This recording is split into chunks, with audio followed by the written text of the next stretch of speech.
Hello students. Today we will discuss about Debye model of specific heat of solids और derived T3 law या इसको हम Debye T3 law भी कहते हैं। इससे पहले जो लास्ट लेक्चर था हमारा स्टैटिस्टिकल फिजिक्स का, लास्ट 2 लेक्चर में हमने स्टडी किया। फर्स्ट हमने स्टडी किया ड्यूलोंग एंड पेटिट्स लॉ। उसने भी थ्योरी को एक्सप्लेन किया था, स्पेसिफिक हीट ऑफ सॉलिड्स की क्लासिकल थ्योरी कहते हैं उसको। और सेकंड लेक्चर में हमने आइंस्टीन थ्योरी स्टडी की थी। उन दोनों थ्योरीज में कुछ ना कुछ ड्रॉबैक्स थे। इसी वजह से हमारे पास स्पेसिफिक हीट ऑफ सॉलिड्स को लेके जो थर्ड मॉडल आया था, that is Debye model of specific heat of solids. जो फर्स्ट हमारी थ्योरी थी क्लासिकल थ्योरी, उसमें जो हमने कंसिडर किया था या जो उस थ्योरी के अंदर था वो ये था कि जो स्पेसिफिक हीट है एट रूम टेम्परेचर वो इंडिपेंडेंट है टेम्परेचर से और अप्रोक्सीमेट किसके इक्वल है, CV is equal to 3R according to Dulong and Petit's law. But हमने ग्राफ के अकॉर्डिंग क्या देखा था कि जब हमारे पास टेम्परेचर कम हो रहा है तो हमारे पास जो स्पेसिफिक हीट है वो भी, अगर इस साइड पे हम टेम्परेचर ले रहे हैं और यहाँ हम स्पेसिफिक हीट ले रहे हैं, तो हाइयर टेम्परेचर पे तो ये 3R वैल्यू शो हो रही है, बट लो टेम्परेचर पे हमारे पास स्पेसिफिक हीट में भी क्या आ रहा था, फॉल आ रहा था, डाउन जा रही थी स्पेसिफिक हीट की वैल्यू, 3R नहीं रह रही थी। ये इसकी लिमिटेशन थी। सेकेंड थ्योरी जो आई थी हमारे पास आइंस्टीन थ्योरी, उसने रिजल्ट तो सही दिया था अगर हम ग्राफ के अकॉर्डिंग देखें, बट वहाँ क्या था, हमारे पास जो एक्सपेरिमेंटल और थ्योरेटिकल वैल्यू है वो डिफरेंट आ रही थी। अगर मैं इसमें से एक कर्व को देखूं, ये वाली कर्व हमारी एक्सपेरिमेंटल कर्व है और ये कर्व हमारी थ्योरेटिकल कर्व है, तो इतना डिफरेंस आ रहा था। आइंस्टीन की जो थ्योरी थी उसमें ये ड्रॉबैक था। तो थर्ड जो मॉडल है जिसको हमने आज स्टडी करना है, that is Debye model of specific heat of solids. ये आपके एग्जाम पॉइंट ऑफ व्यू से काफ़ी इंपॉर्टेंट है और ये हर बार क्वेश्चन पूछा जाता है। लेंथी क्वेश्चंस में से ही है, ये 8 मार्क्स में आएगा। तो इसकी मेन एजम्पशंस देख लेते हैं Debye model of specific heat of solids की। So first is, in Einstein theory of specific heat of solids, each atom is supposed to vibrate as a single harmonic oscillator independently of its neighboring atoms। हमने यही देखा था Einstein theory में कि उसने ये कहा था अपनी assumptions में कि जो एटम है वो वाइब्रेट कर रहा है इंडिपेंडेंटली, उसके नेबर्स में जो एटम्स है उस पर कोई इफेक्ट नहीं हो रहा। But the situation is not so simple because each atom is under the influence of the field of force of a number of other vibrating atoms। But ये situation इतनी simple नहीं है क्योंकि हर एक एटम के आसपास काफ़ी एटम है और अगर एक वाइब्रेट कर रहा है तो उसका जो इफेक्ट है वो आसपास के एटम्स पे भी आएगा ही आएगा।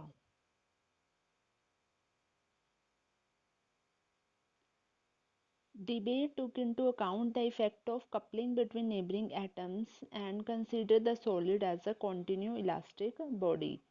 डेबे ने क्या किया, इस इफेक्ट को कंसिडर किया जो नेबरिंग एटम्स पे आ रहा था और पूरे के पूरे सॉलिड को एक कॉन्टिन्यू इलास्टिक बॉडी कंसिडर किया।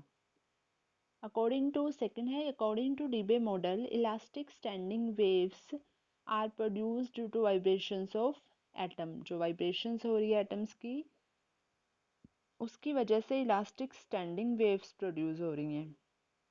Third, the energy of these elastic standing waves was not continue but quantized. जो एनर्जी है वो कॉन्टिन्यू नहीं ले रहे, जो इलास्टिक स्टैंडिंग वेव्स है वो क्या ले रहे हैं, quantized. The total number of vibrational modes are limited to 3n। जो वाइब्रेशनल मोड्स ले रहे हैं उनका टोटल नंबर क्या ले रहे हैं, 3n। n क्या है यहाँ, number of atoms present in 1 mole of substance, 6 into 10 to power 23 है, we get your number।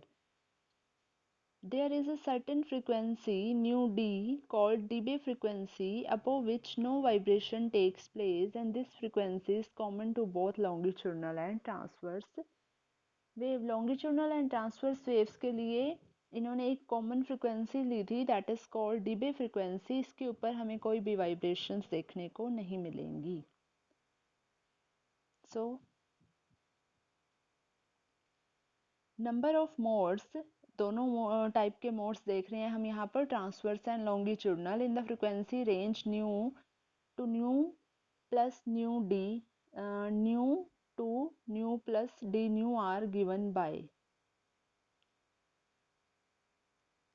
ये जो फॉर्मूला है ये हमारे पास नंबर ऑफ मोड्स हैं transverse and longitudinal in the frequency range nu to nu plus D nu. ये आपको लर्न करना है as it is 4πv nu square D nu by V T cube plus 4πv nu square D nu by V L cube. यहाँ पर जो capital V है वो volume है सॉलिड का, वी टी है वेलोसिटी ऑफ ट्रांसवर्स वेव और V L है velocity of longitudinal waves. But हमें पता है जो ट्रांसवर्स मोड्स हैं वो क्या होते हैं, लॉन्गिट्यूडनल से डबल होते हैं। ट्रांसवर्स मोड्स इस टाइप से आते हैं हमारे पास, लॉन्गिट्यूडनल हमारे पास इस टाइप के होते हैं। तो हमारे पास जो ट्रांसवर्स वेव्स हैं वो लॉन्गिट्यूडनल के कंपैरेटिव क्या होती हैं, डबल होती हैं। इसलिए हमने यहाँ क्या किया, ये जो ट्रांसवर्स मोड वाला कंपोनेंट था इसको 2 से मल्टीप्लाई कर दिया, तो हमारे पास ये इक्वेशन आ गई।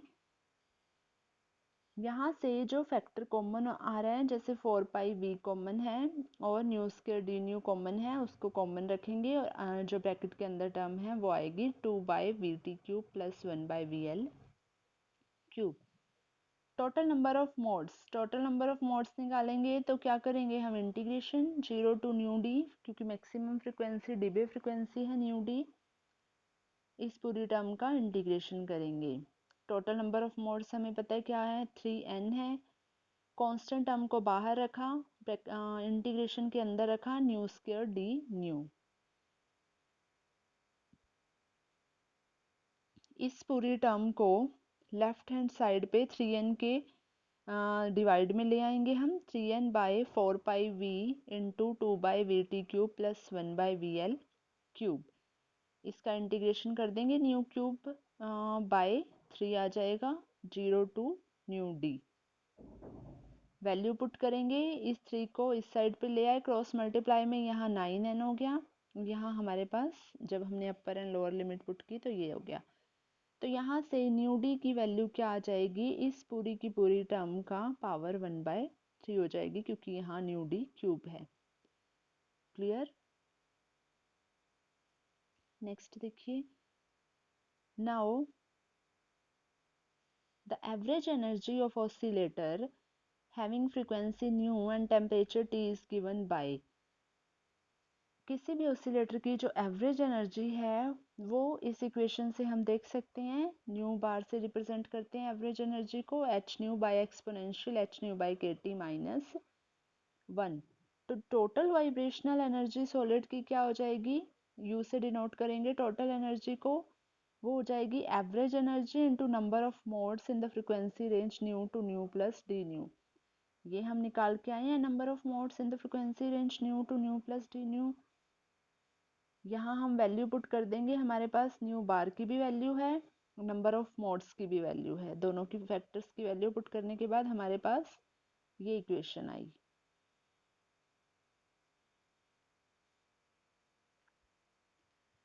हम क्या करेंगे, यहाँ पर जो टर्म कांस्टेंट है उसको क्या करेंगे, बाहर रखेंगे, जैसे 4πv into 2 plus we T cube plus 1/vl cube into H बाहर रखेंगे, क्योंकि एच के साथ जो न्यू है इधर न्यू स्क्वायर है, ये न्यू क्यूब हो जाएगा।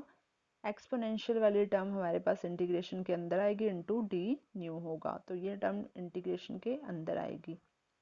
हमें पता है न्यू डी की वैल्यू हम अभी पीछे कैलकुलेट करके आए हैं, 9n by 4πv into 2/vt cube plus 1/vl cube into 1 power 1/3। अगर हम यहाँ पे इसकी वैल्यू देखें, 4πv by into 2/vt cube plus 1/vl cube, इस फैक्टर को अगर मैं इस साइड ले जाऊं और vd को यहाँ 9n के नीचे ले आऊं तो इस फैक्टर की वैल्यू क्या हो जाएगी, 9n by we D cube हो जाएगा। क्योंकि हम यहाँ क्या करेंगे, वापस इसको 1/3 को काट के VD³ कर देंगे। फिर इस फैक्टर को हम ले आएंगे लेफ्ट हैंड साइड पे, VD³ को ले आएंगे 9n के डिवाइड में। तो हमारे पास इस फैक्टर की वैल्यू आ गई। इस फैक्टर की वैल्यू हमें किस लिए चाहिए, क्योंकि यहाँ इक्वेशन 3 में ये फैक्टर पूरा का पूरा रखा हुआ है, तो इसकी जगह पे हम यहाँ इसकी वैल्यू पुट कर देंगे। यूजिंग 4 in 3 वी गेट, आपके पास फिफ्थ इक्वेशन आ जाएगी जब आप इस फैक्टर की वैल्यू को यहाँ इस इक्वेशन में पुट करेंगे। So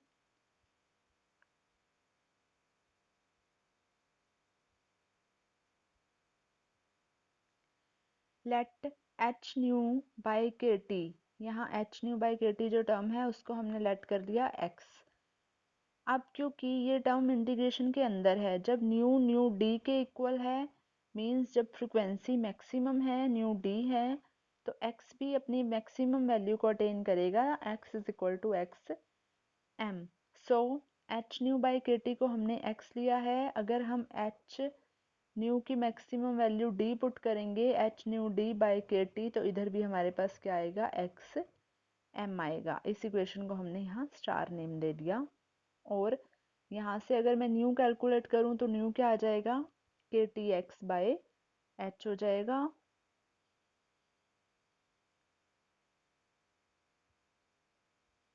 new is equal to के T x by H, D new हो जाएगा के T H into D x, की एट्थ इक्वेशन है।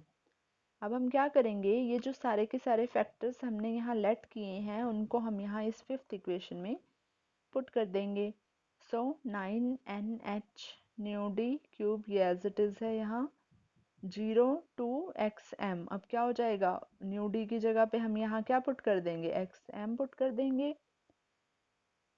और हम यहाँ क्या पुट करेंगे, न्यू की वैल्यू, न्यू की वैल्यू हमें पता है क्या है, के टी एक्स बाई एच है, इसका क्यूब हो जाएगा। Exponential H nu by k T की जगह पे हम क्या पुट करेंगे, x-1 एज इट इज। और हमारे पास डी न्यू है, डी न्यू की वैल्यू है के T H into D x. सारी की सारी वैल्यूज पुट करने के बाद हमारे पास ये इक्वेशन आ गई। उसके बाद हम यहाँ इस टर्म में फिर से जो कांस्टेंट हैं इस इक्वेशन में उनको हम बाहर करेंगे।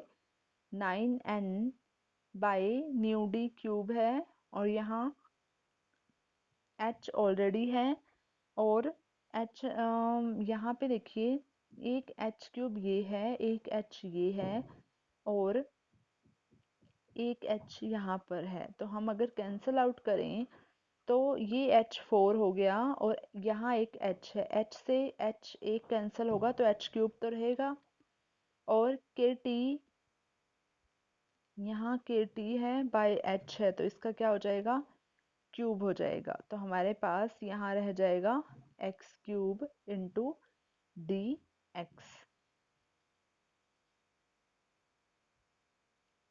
के टी बाई h³ इंटू ये वाला के टी एज इट इज़ है, ये इक्वेशन आ जाएगी हमारे पास।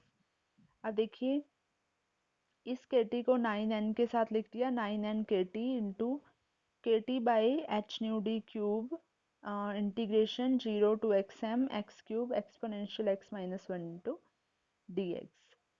Late H nu D by K is equal to theta D. Theta D क्या है, यहाँ पर डी बाई टेम्परेचर है, ये हमने एक नई टर्म डिफाइन की है अपनी तरफ से, जिसको हम क्या कहते हैं, थीटा डी।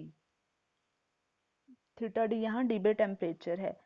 अब देखिए एच न्यू बाय के टी हमारे पास एक्स था, तो अगर हम एच न्यू बाय के की वैल्यू थीटा डी पुट करें यहाँ इस इक्वेशन में, एच न्यू बाय के टी हमारे पास एक्स था, तो एच न्यू बाय के की वैल्यू हमें पता है थीटा डी है, तो थीटा डी बाय टी की वैल्यू किसके इक्वल हो जाएगी, एक्स एम की इक्वल हो जाएगी। ये हमने स्टार इक्वेशंस यहाँ से ली है, ये value theta d by T x m के इक्वल है फ्रॉम इक्वेशन 9। अब इस इक्वेशन में जो पुट करना है हम पुट कर देंगे k T by nu d, इसकी वैल्यू इसके अपोजिट है, ये पुट कर देंगे T by theta d cube, और इधर हमारे पास इंटीग्रेशन में टर्म एज इट इज़ आ जाएगी 0 to theta D by T, क्योंकि एक्स एम की वैल्यू क्या है, theta D by T, x cube by exponential x minus one into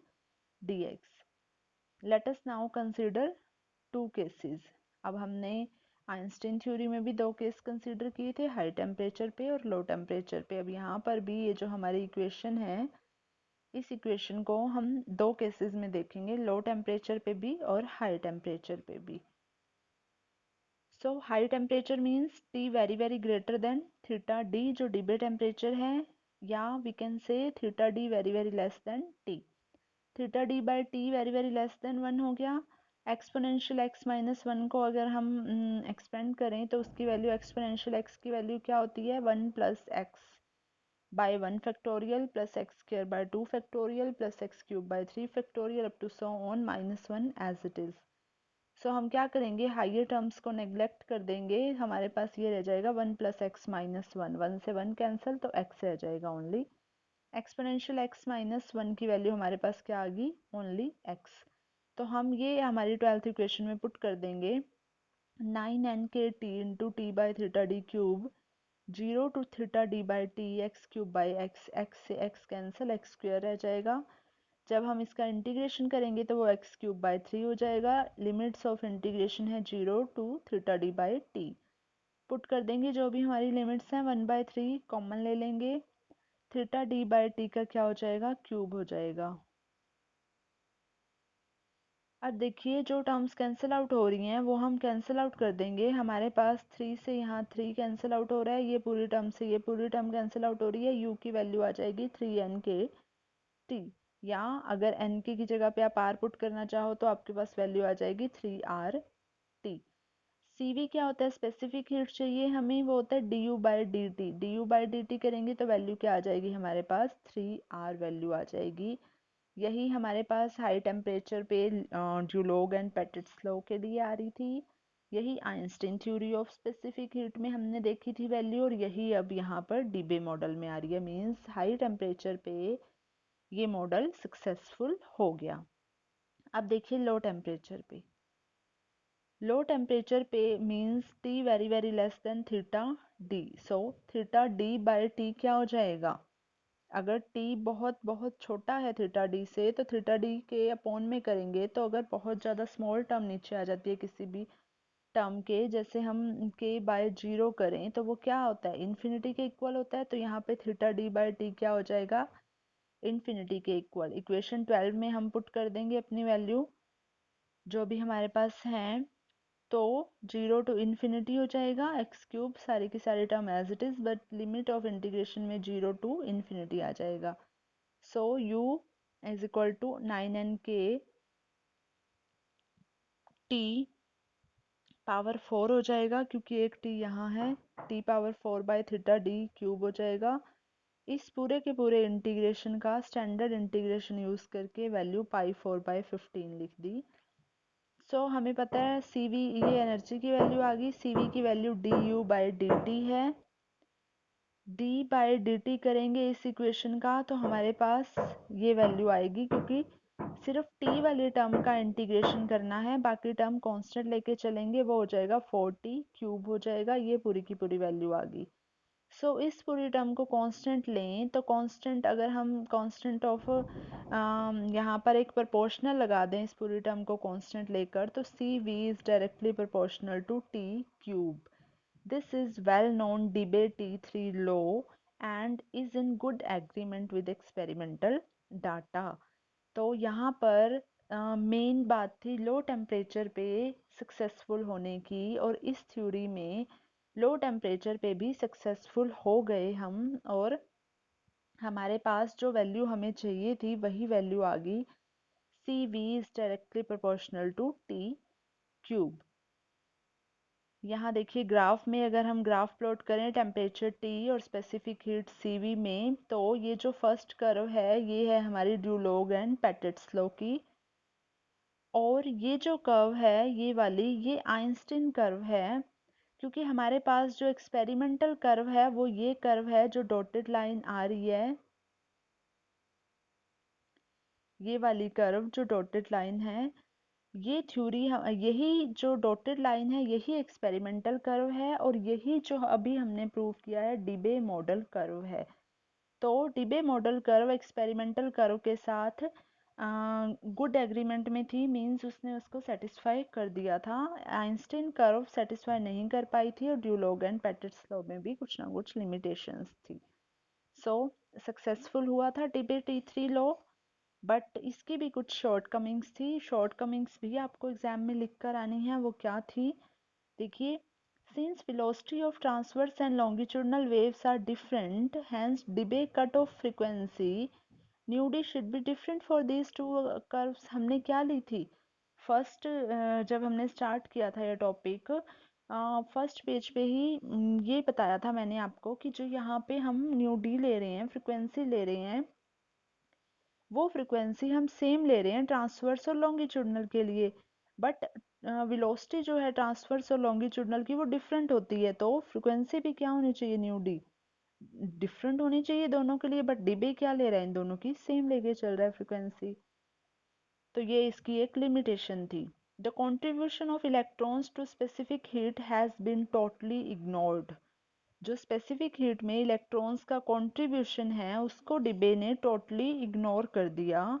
बल्कि ऐसा नहीं होता, जो इलेक्ट्रॉन्स हैं वो कुछ ना कुछ हायर स्टेट में एक्साइट होते हैं, फिर वापस आते हैं, तो उनका कुछ ना कुछ कंट्रीब्यूशन तो रहता है स्पेसिफिक हीट में, बट डिबे ने इसको इग्नोर कर दिया। This theory does not apply to crystal having more than one type of atoms like NaCl। NaCl में more than one type of atom है, Na भी है और Cl भी है, सोडियम क्लोराइड। बट ये थ्योरी इस टाइप के एटम्स को एक्सप्लेन नहीं कर पाई थी जिसमें more than one type of atoms हों। This model assumes that only low frequency are active in solid. इस मॉडल ने ये एज्यूम किया था अपनी तरफ से कि सिर्फ लो फ्रिक्वेंसीज एक्टिव होती हैं सॉलिड्स में, हाई फ्रिक्वेंसी क्यों नहीं होती, ये इस चीज़ को एक्सप्लेन नहीं कर पाया था। Theta D which is assumed to be independent of temperature has been actually found to vary with temperature। जो यहाँ पर थीटा डी कंसीडर किया था डिबे टेम्परेचर, ये यहाँ पर एज्यूम किया गया कि ये टेम्परेचर के इंडिपेंडेंट है, बट ऐसा नहीं है, ये कुछ ना कुछ टेम्परेचर के साथ वेरी करता है। So students, this is all about Debye model of specific heat of solids, और उसकी क्या क्या शॉर्टकमिंग्स हैं। सक्सेसफुल एक्सप्लेन तो कर दिया था, एक्सपेरिमेंटल कर्व के साथ बिल्कुल मैच हो रही थी डिबे मॉडल कर्व, बट फिर भी इसकी कुछ ना कुछ शॉर्टकमिंग्स हैं। ये बहुत बहुत इम्पॉर्टेंट है आपके सिलेबस के according, exam point of view से। सो इसको अच्छे से स्टडी करिए, और फिर भी कोई प्रॉब्लम है तो आप मेरे से पूछ सकते हैं। So thank you.